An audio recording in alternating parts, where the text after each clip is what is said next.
में यदि हम एस्टीमेट्स देखें 2020 के, तो 1 करोड़ लोगों की जो मौत है वो कैंसर की वजह से 1 वर्ष में हो रही। कोविड की जितनी तेजी से तैयारियां चली आप सबने देखा, तो उसमें जो ईयरली मौत का आंकड़ा लगभग आया है 2 लाख के लगभग आया है। कैंसर से अकेले 8.5 लाख मौत हो रही है। लंग कैंसर केस में अर्ली कैंसर के केसेस मिलना भी मुश्किल है, बट हाँ, अगर कहीं सीओपीडी के बाद से कहीं कोई डिटेक्ट हो, कुछ ऐसे केसेस मिलते हैं कि कितनी जल्दी, how early we can detect those mRNA के पेरिफेरल। ऐसा टूल जनरेट करें जिससे बेसिकली पेशेंट आए एंड हम उसका ब्लड लें और बेसिक तौर पे हम मतलब इनिशियल स्टेज में उसे बता दें कि आपको लंग कैंसर है। कितना लोग इग्नोर हैं कि आप बताइए खांसी आ रही है किसी को 10 दिन से, 20 दिन से, महीने भर से, तो कितने लोग जागरूक हैं कि उसकी जांच कराने से चले जाएंगे। देखिए, जिस तरह की परिस्थितियां दुनिया भर में चल रही हैं, कैंसर के मामले लगातार बढ़ रहे हैं। दुनिया भर में यदि हम एस्टीमेट्स देखें 2020 के, तो 1 करोड़ लोगों की जो मौत है वो कैंसर की वजह से 1 वर्ष में हो रही है। बहुत बड़ा बर्डन है। अगर हम भारत देश की बात करें तो 8.5 लाख लोगों की मौत 1 वर्ष में कैंसर की वजह से हो रही है। यदि हम कंपेयर करें तो अभी कोविड की जितनी तेजी से तैयारियां चली आप सबने देखा, तो उसमें जो ईयरली मौत का आंकड़ा लगभग आया है 2 लाख के लगभग आया है। कैंसर से अकेले 8.5 लाख मौत हो रही है, और दुनिया भर में अगर देखें तो 1 करोड़ मौतें प्रतिवर्ष कैंसर की वजह से हो रही हैं। एयर पोल्यूशन है, वाटर पोल्यूशन है, या हमारी जो मिट्टी है उसके पोल्यूशन है, कीटनाशक का उपयोग है, या जितने भी आप देख रहे हैं कि जो विकिरण है वो भी एक बड़ी समस्या बन करके उभर रहा है। इसके साथ साथ क्या चीजें ऐसी हैं जो हम लोगों की हमारे हाथ में है। इसमें सबसे बड़ा कारण अगर हम बात करें तो तंबाकू का सेवन है। चाहे वो सेवन हम तंबाकू चबा के करते हों, चाहे वो सेवन हम लोग स्मोकिंग की वजह से करते हों, बीड़ी, सिगरेट, हुक्का या कई तरह का जो एक सेवन है तंबाकू का, उसको लगातार हमारे युवा इसकी चपेट में आ रहे हैं। पान मसाले का सेवन तेजी से बढ़ रहा है। शराब का सेवन, आहार में फल और सब्जियां और फाइबर का कम लेना, कुपोषण, शारीरिक जो हमारा व्यायाम है, वो गतिविधियां हैं उनको कम करना, या फिर जेनेटिक फैक्टर्स हैं जिसमें एक परिवार में किसी को कैंसर है तो आगे उसकी पीढ़ी में जो ट्रांसफर है उसके भी होने की संभावनाएं बढ़ रही हैं। अगर आप देखें कि कितने कैंसर्स हैं जो सबसे ज्यादा खतरनाक है या जिनकी संख्या सबसे ज्यादा है, तो उसमें अगर हम मेल्स में अगर बात करें, पुरुषों में, तो ओरल कैंसर सबसे ऊपर है। ओरल कैंसर या लिप्स का कैंसर हम कह सकते हैं ये नंबर 1 कैंसर है जो सबसे ज्यादा इसके मामले सामने आ रहे हैं। दूसरे नंबर पर लंग कैंसर है मेल्स में। तीसरे पे जो स्टमक है उसके कैंसर है, कोलोरेक्टल कैंसर है, फिर और जो आहार नली है ईसोफेगस, इसके कैंसर है। वहीं अगर हम महिलाओं में बात करें तो सबसे ज्यादा जो मामले हैं वो ब्रेस्ट कैंसर के हैं। इसके बाद जो सर्विक्स का कैंसर जिसकी अभी बात हुई, ह्यूमन पेपिलोमा वायरस जिसके लिए जिम्मेदार कहीं न ज्यादातर मामलों में मिल रहा है, एक ये कैंसर नंबर 2 पे है। इसके बाद ओवरी का कैंसर है, फिर ओरल कैंसर और लिप जो कैंसर है ये भी चौथे नंबर का कैंसर महिलाओं में है, और फिर कोलोरेक्टल कैंसर जो कोलन के कैंसर्स हैं। तो यदि आप देखेंगे तो नंबर 1 पे ओरल कैंसर, उसके बाद लंग कैंसर, और सबसे बड़ा कारण तंबाकू या तंबाकू के प्रोडक्ट, पान मसाला, इसका सेवन, ये जिम्मेदार है हमारे ओरल कैंसर्स के लिए और फेफड़े के कैंसर के लिए। आमदनी अठन्नी और खर्चा रुपया, ये जो कहावत है ये पूरी तरह से सही फिट हो रही है तंबाकू के मामलों में।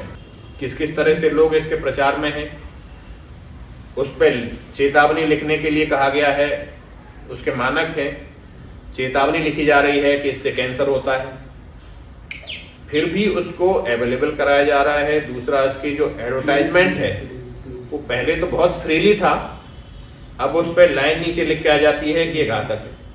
जब हम समझ रहे हैं कि घातक है तो इसका क्यों प्रचार प्रसार हम लोग कर रहे हैं? और क्या जो लोग, मैं नाम नहीं लूंगा, जो पान मसाले का प्रचार करने वाले लोग, जो लोग तंबाकू का, स्मोकिंग का प्रचार करने वाले लोग, पहले तो कहते थे लोग कि ये मर्दों वाली बात है, जो छल्ले छोड़ते थे उसके स्मोकिंग के, लेकिन क्या वो लोग जानते हैं कि इससे कितने प्रतिशत लोगों में जो सेक्सुअल डिसऑर्डर्स हैं उसकी तरफ जा रहे हैं लोग? यदि हम देखें तो जो इस तरह के लोग हैं जो इसको प्रचार प्रसार में आगे काम कर रहे हैं, वो हम लोगों के लिए, जो भी अभिनेता हों या कोई भी हो, वो लोग समाज के लिए हीरो नहीं हो सकते। समाज में जो व्यसन को बढ़ाने का काम कर रहे हैं, इस समाज को जो एक खतरे की तरफ धकेल रहे हैं, वो लोग समाज के लिए हीरो नहीं हो सकते। जब भी हमारे पास आता है कैंसर का रोगी, फेफड़े का कैंसर डायग्नोस होता है, ज्यादातर मामलों में होता है कि वो लेट आता है, तब तक बीमारी एडवांस हो चुकी होती है।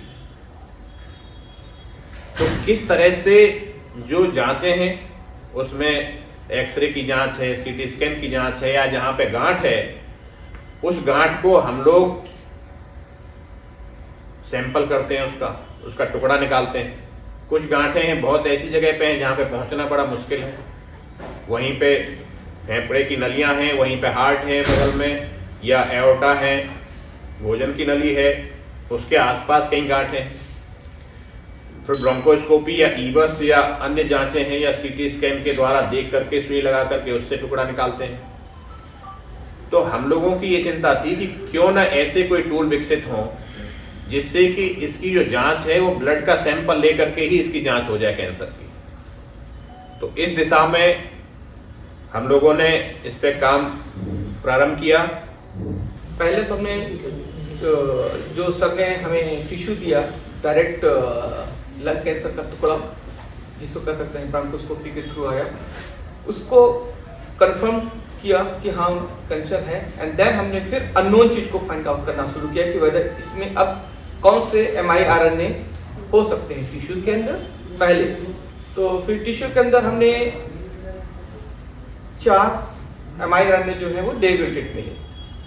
उसमें दूसरी बात ये भी थी कि जानना ये जरूरी था कि इस पेशेंट को एडिनोकार्सिनोमा है या स्क्वेमस सेल कार्सिनोमा है। तो उसमें कुछ mRNA ऐसे थे जो सिर्फ एडिनोकार्सिनोमा में थे, स्क्वेमस में नहीं थे, और एक स्क्वेमस में था, एडिनो में नहीं। तो इस तरीके से आप एक डिफरेंशियल डायग्नोसिस भी कर सकते हैं। फिर क्वेश्चन है कि ठीक है ये टिश्यू में ये मिल गया, अब जैसा सर ने कहा कि इसको नॉन इन्वेसिव वे में, बहुत ही इजी वे में अगर चेक किया जाए तो ब्लड हो सकता है। उस स्कोप को देखने के लिए फिर हम लोगों ने उन पेशेंट के ब्लड को हमने रखा था, फ्रीज करके रखा था। इस रिजल्ट आने के बाद हम फिर वापस उन पेशेंट के ब्लड को लिए और उसमें उन mRNA को देखना शुरू किया। इंटरेस्टिंगली उसमें भी 2 mRNA ऐसे मिले जो कि आप डिफरेंटली डायग्नोस कर सकते हैं, एडिनो में है, स्क्वेमस में नहीं है, स्क्वेमस में है तो एडिनो में नहीं। एक ये उपलब्धि रही, और ये टिश्यू में भी थे। आपको टिश्यू में उसका लेवल ज्यादा था, ब्लड में कम था, बट हम डायग्नोस कर पा रहे थे, हम डिटेक्ट कर पा रहे थे RT-PCR के थ्रू। तो ये एक इम्पॉर्टेंट फाइंडिंग है।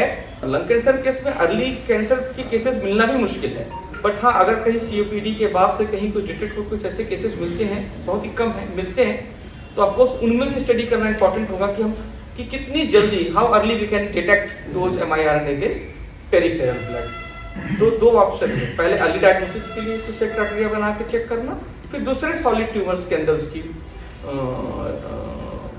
रेगुलेशन को देखना कि लेवल क्या है। बहुत छोटी थी जब मैंने ना अपनी मदर को कैंसर से, मतलब मेरी मदर एक्सपायर हुई थी, मुझे जो इंस्पिरेशन मिली, मुझे लगा कि मैं तब हम अपनी मदर के इलाज के लिए कई सारे हॉस्पिटल के चक्कर लगाते थे, सुबह से शाम तक, शाम से मतलब हमें एक बायोप्सी के लिए मॉर्निंग जाते थे एंड शाम को हम आते थे, पूरा दिन हम पीजीआई में चक्कर काटते थे और हमारा नंबर भी नहीं आता था। तो मेरी मदर बोलती थी हमेशा कि हमें कुछ ऐसा काम करो, मतलब इन फ्यूचर तुम कभी ऐसा पढ़ो, अगर पढ़ाई में अच्छे रहोगे, क्योंकि मैं बहुत छोटी थी उस समय। तो वो बोलती थी हमेशा कि इन फ्यूचर जब तुम बड़े हो कभी तो ऐसा काम करो कि कम से कम जो पेशेंट की दिन भर इतनी लंबी लाइन लगती है उनको थोड़ी सी सुविधा मिले। तो ऐसा टूल जनरेट करें जिससे बेसिकली पेशेंट आए एंड हम उसका ब्लड लें और बेसिक तौर पे ही हम मतलब इनिशियल स्टेज में ही उसे बता दें कि आपको लंग कैंसर है। बिकॉज जब तक आप उसे डायग्नोज करते हैं तब तक लास्ट स्टेज होती है और आप उसमें कोई ट्रीटमेंट नहीं दे सकते, आप कितना, और फिर डॉक्टर भी उसमें आपकी कोई हेल्प नहीं कर सकते। तो हमने फिर उसी लेवल पे काम करना शुरू किया कि बेसिकली हम ब्लड सैंपल पे ही चाहते थे कि ब्लड से ही हम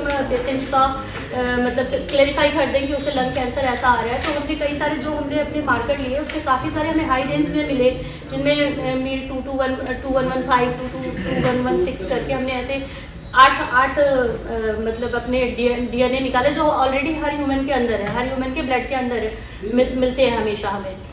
फिर उसमें से हमें जो स्टडीज आई, तो अभी तो हमने काफ़ी काम किया है उसमें, अभी आगे फ्यूचर में हम और भी इस प्रोजेक्ट को आगे करके मतलब आगे और काम करके रिजल्ट लाने की कोशिश करेंगे ताकि एक अच्छा सा टूल डेवलप कर पाए जो हमें पेशेंट को बहुत अच्छी सुविधा दे सके।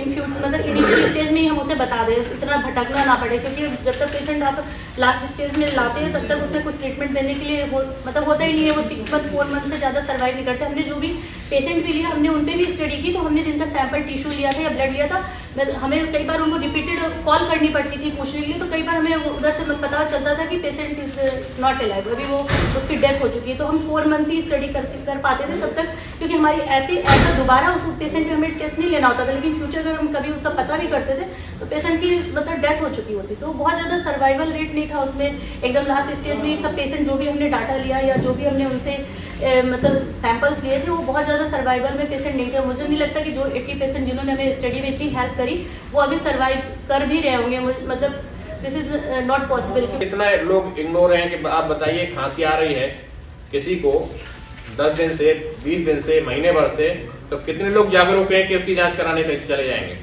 लेकिन अगर मुंह में अगर छाला है, नहीं ठीक हो रहा है 10 दिन से 15 दिन से, तो जरूर आप कहीं चले जाएंगे। कि जो हाउस होल्ड स्मोक है उसका एक्सपोजर आप देखिए, जो कंडे उपले लकड़ी पे खाना बनाने वाली माताएं बहनाएं हैं वो COPD और कैंसर और इन तमाम तरीके की जो असामयिक मौत हो रही है इसकी जद में आ रहे हैं। आपने पैसिव स्मोकिंग की बात करी है, तो passive smoking one of the most leading cause है महिलाओं में कैंसर होने का। ज़्यादातर महिलाएं चाहे रूरल बैकग्राउंड की हों, तो चलन है शहरों में कि जैसे कि नशे की जो शुरुआत है वो एडिक्शन से नहीं होती, नशे की शुरुआत हमेशा शौक से होती है। तो जैसे सर ने कहा है कि जो शौक को प्रमोशन या शौक को जो बढ़ावा देने का काम है, ये हमारे कहीं ना कहीं जो अभिनेता हैं यही लोग नशे को बढ़ावा देते हैं। अगर जो धूम्रपान संबंधित जो इश्तिहार और जो टीवी और मूवीज़ में जो कार्यक्रम होते हैं जिसमें डॉन या इस तरीके के लोग जो गलत विचारधारा के लोग हैं उनको प्रमोशन मिलता है, या हम लोग कई तरीके से आजकल जो नेगेटिव मूवीज़ बनने का बड़ा ट्रेंड हो गया, कि जैसे नेगेटिविटी को प्रमोट करने का जो ट्रेंड हो गया, तो कहीं ना कहीं मुझे लगता है कि सबसे पहले तो उसके ऊपर हमें सोचना चाहिए। इंटरनेशनल जर्नल में जो ये प्रकाशित हुए हैं, ये जो पेपर्स हैं, ये पेपर्स जो प्रकाशित हुए हैं, तो ये भी उन्हीं के जर्नल्स हैं, ये भी इंटरनेशनल जर्नल्स हैं। तो कहीं ना कहीं उसको जगह मिली है इस काम को दुनिया भर में।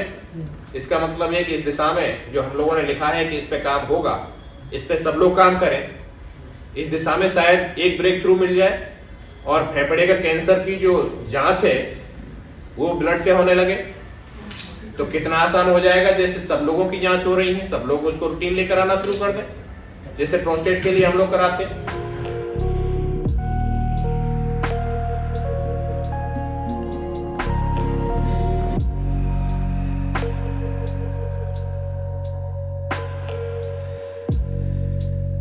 लंग कैंसर के कई मरीज़ों का इलाज सफलतापूर्वक करते आ रहे हैं। हमारे पास सबसे अत्याधुनिक तकनीकें हैं, सबसे अत्याधुनिक मशीनें हैं और अब जो हमारे पास नई दवाइयाँ आ गई हैं, इससे कैंसर के इलाज में, खासकर लंग कैंसर के इलाज में काफ़ी मतलब प्रोत्साहन वाली हमारी वृद्धि हुई है। कई मरीज़ हमारे पास आते हैं, दुख इसी बात का होता है कि इन सारी मशीनों को हम लोग धता हो जाती हैं। जब हमारे पास जब मरीज़ आता है तो बहुत लेट स्टेज में आता है। हमारे पास लेट स्टेज में आने का कारण होता है कि सबसे पहले उसके एक नॉर्मल एक्सरे तक नहीं हो पाता है।